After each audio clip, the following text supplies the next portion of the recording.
ನಮಸ್ತೆ ಎಲ್ರಿಗೂ, welcome back to my YouTube channel. ಇವತ್ತು ಫ್ರೈಡೇ ಮಾರ್ನಿಂಗಿಂದನೇ ವ್ಲಾಗ್ನ ಮಾಡ್ಕೊಳ್ತಾ ಇದ್ದೀನಿ. ಇವತ್ತು ಶುಕ್ರವಾರ ಆಗಿರೋದ್ರಿಂದ ಬೆಳಿಗ್ಗೆ ಬೇಗ ಎದ್ದು ಎಲ್ಲ ಕೆಲಸ ಮುಗಿಸಿ ಸ್ನಾನ ಮಾಡಿ ಇವತ್ತು ಅಪ್ಪುನ ಬೇಗ ಸ್ಕೂಲಿಗೆ ಕಳಿಸ್ಬಿಡೋಣ ಅಂತ ಹೇಳಿ ಎಲ್ಲ ರೆಡಿ ಮಾಡ್ಕೊಂಡಿದ್ದೆ.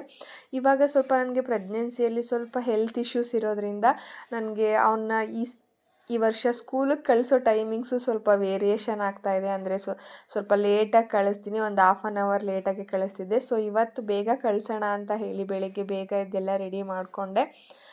ಆದರೆ ಅವ್ರ ಟೀಚರು ಒಂದು 10 ನಿಮಿಷದ ಹಿಂದೆ ಮೆಸೇಜ್ ಮಾಡಿದರು, ಇವತ್ತು ಸ್ಕೂಲ್ ಹಾಲಿಡೇ ಅಂತ ಹೇಳಿ. ಯಾಕಪ್ಪ ಹಾಲಿಡೇ ಅಂತ ಹೇಳಿ ನಾನು ಚೆಕ್ ಮಾಡಿದಾಗ ಗೊತ್ತಾಯಿತು ನನಗೆ ಮಾಜಿ ಪ್ರಧಾನಿ ಮನಮೋಹನ್ ಸಿಂಗ್ ಅವರು ಎಕ್ಸ್ಪೈರ್ ಆಗಿದ್ದಾರೆ ಅಂತ ಹೇಳಿ. ಸೊ ಹಾಗಾಗಿ ಒಂದು ಕಡೆ ಬೇಜಾರಾಯಿತು, ಅವರು ಎಕ್ಸ್ಪೈರ್ ಆಗಿರೋದು. ಇರಲಿ, ಸಾವು ಅನ್ನೋದು ಎಲ್ರಿಗೂ ಬಂದೇ ಬರುತ್ತೆ. ಒಬ್ಬೊಬ್ಬರಿಗೆ ಬೇಗ ಬರುತ್ತೆ, ಒಬ್ಬರಿಗೆ ಲೇಟಾಗಿ ಬರುತ್ತೆ, ಏನೂ ಮಾಡೋಕ್ಕಾಗಲ್ಲ. ಅವರು ಇಷ್ಟು ವರ್ಷ ಬದುಕಿದಾರಲ್ಲ, ಅಷ್ಟು ವರ್ಷ ನಾವು ಬದುಕ್ತೀವೋ ಇಲ್ವೋ ನಮಗಂತೂ ಗೊತ್ತಿಲ್ಲ. ಯಾಕಂತ ಹೇಳಿದ್ರೆ ಇವಾಗಿನ ಫುಡ್ಡು ಪ್ರತಿಯೊಂದೂ ಕೂಡ ಮ್ಯಾಟ್ರ್ ಆಗುತ್ತೆ. ಹಾಗಾಗಿ ಏನೇ ಆಗಲಿ ಎಲ್ಲರೂ ಕೂಡ ಚೆನ್ನಾಗಿರೋಣ. ಸೊ ಹಾಗಾಗಿ ಇವತ್ತು ನನ್ನ ಕೆಲಸ ಎಲ್ಲ ಮುಗಿಸಿ ಪೂಜೆ ಎಲ್ಲ ಮಾಡಿದ ಆದಮೇಲೆ ತಿಂಡಿ ಮಾಡ್ಕೊಳ್ಳೋಣ ಅಂತ ಹೇಳಿ ಇವತ್ತು ಡಿಸೈಡ್ ಮಾಡಿಕೊಂಡೆ. ಅಂದರೆ ಅಪ್ಪುಗೂ ಏನು ಸ್ಕೂಲ್ ಇರಲಿಲ್ವಲ್ಲ, ಹಾಗಾಗಿ ಸೊ ಪೂಜೆ ಎಲ್ಲ ಮುಗಿಸಿ ನಾನು ಕೂಡ ಸ್ವಲ್ಪ ಎಲ್ಲ ರೆಡಿಯಾಗಿ ತಿಂಡಿ ಮಾಡ್ಕೊಳ್ಳೋಣ ಅಂತ ಬಂದೆ. ನಾನು ಮುಂಚೆನೇ ಇಲ್ಲಿ ಗೋರಿಕಾಯಿ ಪಲ್ಯ ಮಾಡಿ ಚಪಾತಿ ಮಾಡೋಣ ಅಂತ ಹೇಳಿ ಗೋರಿಕಾಯಿ ಮತ್ತು ಕಡಲೆಬೇಳೆನ ಬೇಯಿಸಿ ಇಟ್ಕೊಂಡಿದ್ದೆ. ಹಾಗೆ ಚಪಾತಿ ಹಿಟ್ಟನ್ನು ಕೂಡ ಕಲಸಿ ಇಟ್ಕೊಂಡ್ರೆ ಬೇಗ ಮಾಡಿಬಿಡ್ಬೋದಲ್ವ ಅಂತ ಹೇಳಿ.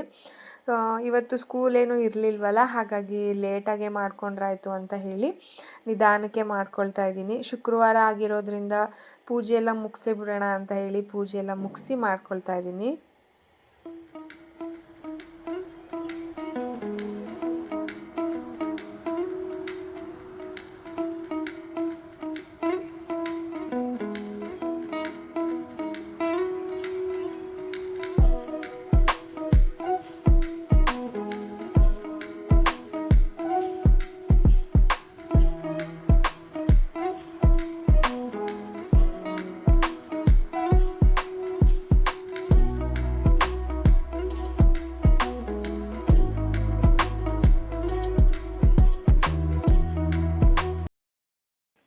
ಈ ಗೋರಿಕಾಯಿ ಪಲ್ಯ ಮಾಡ್ಕೊಳ್ಳೋದಂತೂ ತುಂಬಾ ಈಸಿ, ಬೇಗ ಆಗೋಗ್ಬಿಡುತ್ತೆ. ಕಡಲೆಬೇಳೆ ಮತ್ತು ಗೋರಿಕಾಯಿನ ಕಟ್ ಮಾಡಿಕೊಂಡು ಅದನ್ನು ಬೇಯಿಸಿ ಇಟ್ಕೊಂಡಿದ್ದೆ.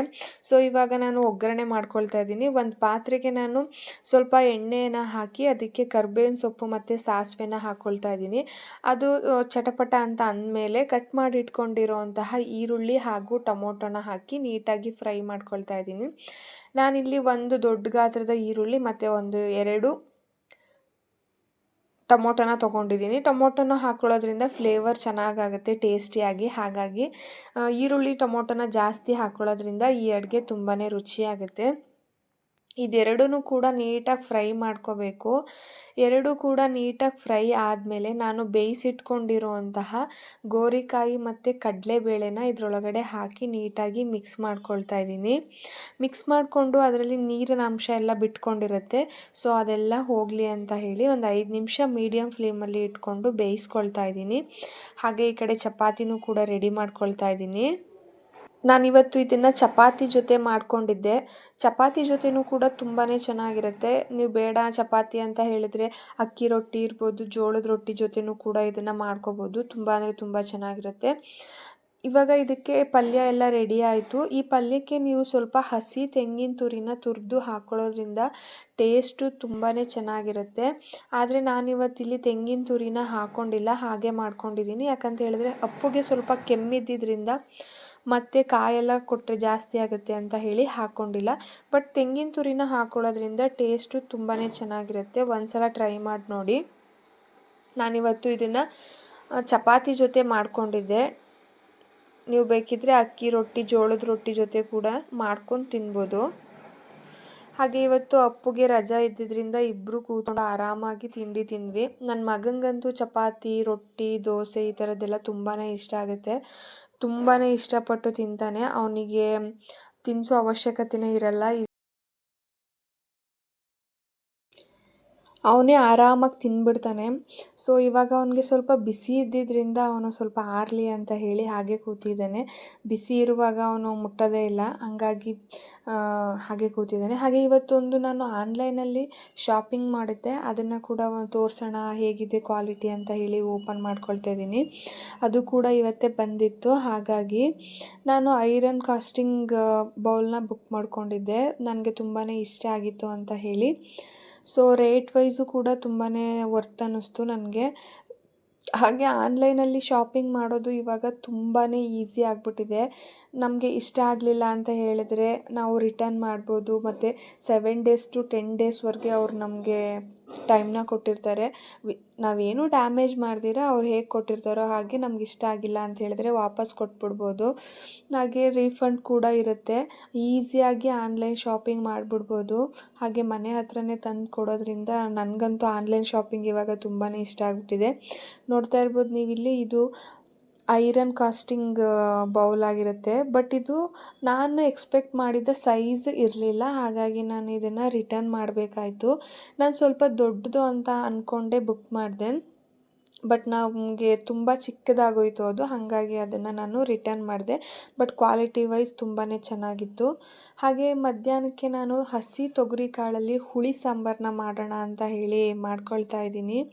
ಹಸಿ ತೊಗರಿ ಕಾಳಲ್ಲಿ ನೀವು ಯಾವತ್ತೂ ಹುಳಿ ಸಾಂಬಾರು ಮಾಡಿಲ್ಲ ಅಂತ ಹೇಳಿದರೆ ಖಂಡಿತವಾಗ್ಲೂ ಒಂದು ಸಲ ಟ್ರೈ ಮಾಡಿ.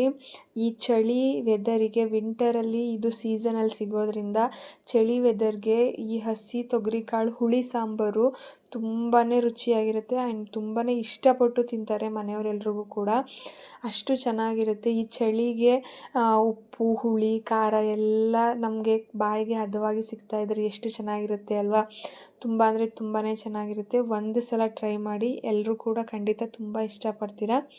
ಹಾಗಾಗಿ ನಾನಿವತ್ತು ಅದನ್ನು ಮಾಡ್ಕೊಳ್ಳೋಣ ಅಂಥೇಳಿ ಅದಕ್ಕೆ ಬೇಕಾಗಿರೋ ಐಟಮ್ಸ್ ಎಲ್ಲ ಕಟ್ ಮಾಡ್ಕೊಳ್ತಾ ಇದ್ದೀನಿ.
ಅದಕ್ಕೆ ಬೇಕಾಗಿರುವಂತಹ ಇಂಗ್ರೀಡಿಯೆಂಟ್ಸ್ ಎಲ್ಲ ಕಟ್ ಮಾಡ್ಕೊಂಡಿದ್ದೀನಿ.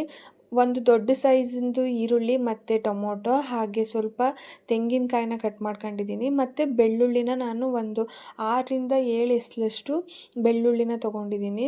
ಇದಕ್ಕೆ ಬೆಳ್ಳುಳ್ಳಿ ಅಷ್ಟೇ ಸಾಕು, ಶುಂಠಿ ಏನು ಬೇಡ. ಶುಂಠಿ ಹಾಕೋದ್ರಿಂದ ಅದು ಸ್ವಲ್ಪ ಜಾಸ್ತಿ ಮಸಾಲೆ ಫ್ಲೇವರ್ ಬಂದುಬಿಡುತ್ತೆ, ಹಾಗಾಗಿ ಅದು ಬೇಡ. ಹಾಗೆ ಸ್ವಲ್ಪ ಒಂದು ಚಿಕ್ಕ ನಿಂಬೆಹಣ್ಣು ಗಾತ್ರದಕ್ಕಿಂತ ಚಿಕ್ಕದಾಗಿರುವಂತಹ ಹುಣಸೆ ಹಣ್ಣನ್ನು ಹಾಕ್ಕೊಳ್ತಾ ಇದ್ದೀನಿ. ಹುಣಸೆ ಹಣ್ಣು ವೆರಿ ಇಂಪಾರ್ಟೆಂಟು. ಹಾಗೆ 1 ಟೇಬಲ್ ಸ್ಪೂನಷ್ಟು ಖಾರದ ಪುಡಿನ ಹಾಕ್ಕೊಳ್ತಾ ಇದ್ದೀನಿ. ಹಾಗೆ 1 ಟೇಬಲ್ ಸ್ಪೂನಷ್ಟು ಧನಿಯಾ ಪುಡಿ ಅಥವಾ ಸಾಂಬಾರು ಪುಡಿನ ಹಾಕ್ಕೊಳ್ತಾ ಇದ್ದೀನಿ. ನಾನು ಧನಿಯಾ ಪುಡಿ ಅಂತ ಯಾಕೆ ಹೇಳ್ತೀನಿ ಅಂತ ಹೇಳಿದ್ರೆ, ನಾವು ಸಾಂಬಾರಿಗೆ ಬೇಕಾಗಿರೋ ಮಸಾಲೆ ಎಲ್ಲನೂ ಕೂಡ ನಾವು ಇದೇ ಸಾಂಬಾರು ಪೌಡರಲ್ಲಿ, ಅಂದರೆ ಧನಿಯಾ ಪೌಡರಲ್ಲೇ ಮಿಕ್ಸ್ ಮಾಡಿ ಹಾಕಿರ್ತೀವಿ. ಹಾಗಾಗಿ ನಾವು ಸಪ್ರೇಟಾಗಿ ಸಾಂಬಾರು ಪೌಡರ್ ಅಂತ ಏನು ಮಾಡ್ಕೊಂಡಿರಲ್ಲ.